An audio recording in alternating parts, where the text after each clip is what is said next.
Okay, there's a lot going on in ReZero right now that needs described. And quite frankly, neither me nor you, only light novel readers and whatever else, could actually, well, tell us what that is. No spoilers in the comments below will be deleted. What we witnessed in this episode of ReZero, man, was just, oh my God, it was a storm. At the end of the day, it was a storm of chaos and just, So we get to go back to the real world. Let's just start with the end for a second. Or where do we start? I don't even know where to start for this episode even. I mean, looking at my notes, I'm still kind of mesmerized about everything we just learned. Echina, the witch of greed, a witch that says all the other witches actually weren't bad, but envy. Envy is, lust. She allowed people to feel love with what, demi-humans or whatever, which not animals, whatever, which one it was, but she shared love upon the world. We have Wrath that actually healed people that was due to her chaos. We have, sloth or gluttony that actually fed the world. I can't remember exactly what slothfulness did, actually, the witch of sloth. But then we have Echina, the witch of greed, who says that she actually wasn't necessarily a very good witch. At least she proclaimed she was not necessarily a good person. And then, of course, we have the witch of envy, who, well, from what she said, killed off all the other witches and then made the world hate her, which, in return, gave the half-elf, which typically witches are, and or full elves, the bad name that they have. So witches aren't as bad as we think. Every witch we cross isn't necessarily bad. Maybe they have evil qualities like greed, at least self-proclaimed she has, but yet she seems so goofy, so Amelia-esque. I wonder if all these witches are maybe not sisters, but like some kind of relation. I'm thinking sisters, but I just don't know. It just is so weird trying to put all this together. And you notice the witches seem to look like elves. Who was that other witch that he saw in the sanctuary? I'm sure that had to be a witch, that little short girl before he ran to Edina. It had to be. It just made a lot of sense since that little person in the pink and white outfit was actually had elf ears, right? They actually had elf ears. And that's something that really should be brought to light. And some people maybe just forgot about that for a second. And I did, because of how much stuff was going on in this episode. So getting that out of the way, though, Edina is having this tea party with Subaru. And she mentions that tea was actually some witch factor, the witch factor of envy. And then whenever he actually dealt with Betelgeuse, she says, you gain the witch factor of sloth. What is witch factor? Witch factor to me, just off the top of my head, just trying to think as someone who's just a nerd and an otaku that watches anime, I'm trying to think of this in a very D&D way too as well, because that's kind of what ReZero is. And what comes to mind is it's an attribute or an ability, whatever that ability, or maybe it's even a title. Maybe Subaru is pride, maybe he is envy, maybe he is sloth now. Maybe it's him becoming archbishop titles. I don't know. This is nothing but a hypothesis, and I would hardly even say it's an educated guess at that.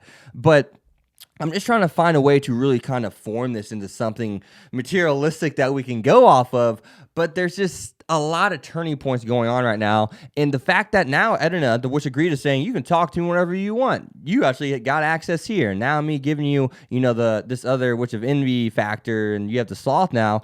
Now you can kind of talk to me whenever, but there's one rule. You can't tell people you talk to me. So is that going to be something that's, well, actually, if you think about it, that is extremely similar to what's going on with him and the witch of envy. They've never had dialogue about it. No, sure, of course not. But look, every time he mentions her and or he knows her and or has some kind of connection to her and or he mentions the ability that probably clearly she gave him, what happens? His life gets taken from him. And then the witch of greed says something similar. There must be some kind of technique each one of these witches has that forbids you of talking about them. I'm not sure why. And one thing that I actually didn't get is why Subaru didn't necessarily try to dig deeper about him and his connection to the witch of envy. I don't know why, but I think I might. I don't know for sure, but I think I might.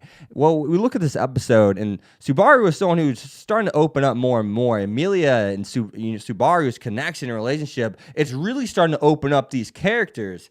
And we see like even like Amelia, for instance, Ram saying, yo, you helped her. Yeah, Subaru, you probably did help her. You helped her for accepting her and getting your head out your butt and actually being a person who wants to support her and not speak for her, like you mentioned at the end of the episode. The way you're being a leadership among, the leadership you're showcasing among these villagers, and then Amelia's coming in saying all she truly wants is a relationship. What this show is doing right now for the chemistry and just like Amelia's character in general is awesome. It really reminds me of Rim. The way they're being there for each other is just so out in the open. And at the end of the day, we have to thank Rim for that.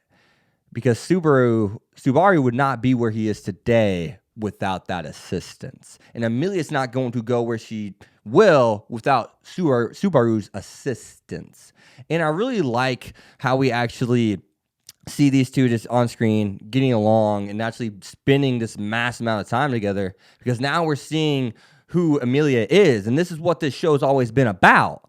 This is what this show has always been about. Subaru and Amelia are the two main characters. Whether you like it or not, you cannot dismiss it. And I'm glad that we're finally diving into her. I am a Rim fan, but man, Amelia, I'm just to be a fan of them all. The writing's too good. The character writing is too good.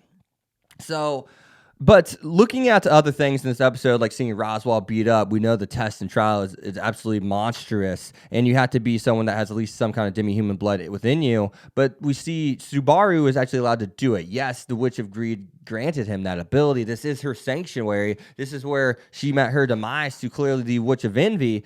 But nonetheless, this is something she granted Subaru to do. Is there going to be trials for each stage? Is each witch going to have a trial? Are all these trials going to make, Subaru face something of the past? And actually, speaking of something of the past, Subaru's father was on screen.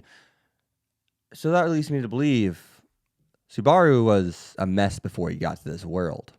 Subaru wasn't just some big shot thinking this was a video game world, and thinking he was a tough guy like he admitted in episode 18 of ReZero. He had those issues before he came here. Now let's see why he has those issues. Subaru is a very outgoing person. He's energetic, hence his dad at the end of this episode.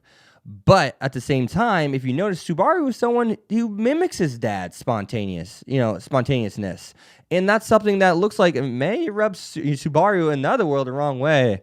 And this is tough. Just think about this. I want you to put yourself in Subaru's shoes. You've been gone for probably what seems to be months, right? Half a year, whatever it may be. And now you're going back. You're no longer in the isekai world. You're back home with the people you miss, the people you love, the people who raised you, cared for you, got you to where you are in life, and, gave you life in general. That's tough. That's a mental and emotional typhoon.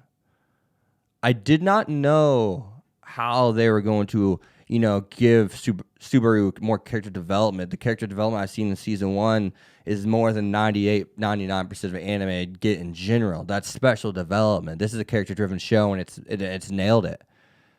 But what Nagasaki is doing now, the author of the show, I don't have words. And this review is tough. I don't like reviewing things like this when they're this depth, this kind of tough to really kind of decipher where it's going. But it's fun. But I hate it because it's challenging. I love a challenge, though. But at the same time, I love to hate a challenge. It's hard to make these live kind of videos whenever you're not scripting. You're just writing bulletin points, one-liners, one-line sentences, and that's go and run with it. That's what I do. I run with that one-line sentence of a note I took and go. I don't write a script. It's nothing but a camera in front of me and a light that I forgot to turn on. At least I turned on the other one. But it's hard. But this is the epitome of my reviewing career, I said back in 2016 when season 1 aired, and I'm glad that stands firm. This show's just so, it gravitates you. It's something that is a character drama that you would not expect that you could project yourself on so well because of the fictional show that it is. But man, even just staring at my notes, where do I go with them? The questions that are being asked right now are so strong, and the answers, they're gonna be good because the show is just so well written, man. I'm rambling, I know, but this is what the show does to you. When a show is really special to you, sometimes you trip up. Sometimes you act, you sound like a fool on the mic. Sometimes you look like a fool on the video. And I wouldn't love any other show to do this to me like this show does at times. It can make me rant and just have this awesome dialogue with you all for 8 minutes, and then it can completely make my videos choppy. This show's too good. I've really talked about what I can talk about in this episode. I don't know what else I can say in this episode. This is a wait and see kind of moment. The game's been flipped upside down. We're back in real life. Subaru has these witch factors that he's collecting, and now they're a part of his body. He's talking to a witch. There's a sin of greed that's a witch, and there's a sin of greed that are archbishops, and there's 2 sets of sins, 2 different factions, archbishops, witches, witch factors that Subaru's collecting, and he's an ordinary man. Witches are, coming to Subaru. Why? Why are all these witches attracted to this random human from another world? Why is this human so special that it had to be him to be the one brought here? How do you escape the barrier? A lot of questions. And we've been getting answers in these past few episodes to kind of help decipher things slightly. But now it seems like we're really jumping into the thick of things. And I just can't wait because this trial clearly is going to answer things. This connection to the Witch of Greed is clearly, obviously, you'd have to be oblivious to not know that these will answer questions that we have. And this show just continues to impress. It's set up. It's slow progression at times, but yet still progression. It's character development. It's characterization. And the fact that it's going to explain not only who Subaru is and kind of why he is who he is, like it did in episode 18. It's going to explain the why on top of the why. It's going to explain why. Here we are. It's not leaving anything out. We're going all the way back to find out who he is and his origins and a visual perspective. And it's going to be really weird. And I want to see if people agree with this. Do you think it's going to be just extremely oddly weird seeing us not in an isekai fantasy setting anymore? It really makes you wonder. And it makes you wonder what these trials entail. How do you get over these trials? He came to save Amelia at the end, and he's like, and then the voice was like, no, not until you solve your own problems, not until you face your past. So obviously Subaru was not living a happy life, despite what we think. At least that's my impression. So, man, did you notice how well he adapted to this new world? Did you notice how quick he's like, this is awesome? He didn't even think about his past life. Makes you think. So, with that being said, though, as always, guys, we have been hexed by ReZero this time. You have been hexed by me. The curse is a curse that keeps on giving, and I'll see you guys next time. Peace. Thanks for watching. Be sure to smash the like button and subscribe. See you guys.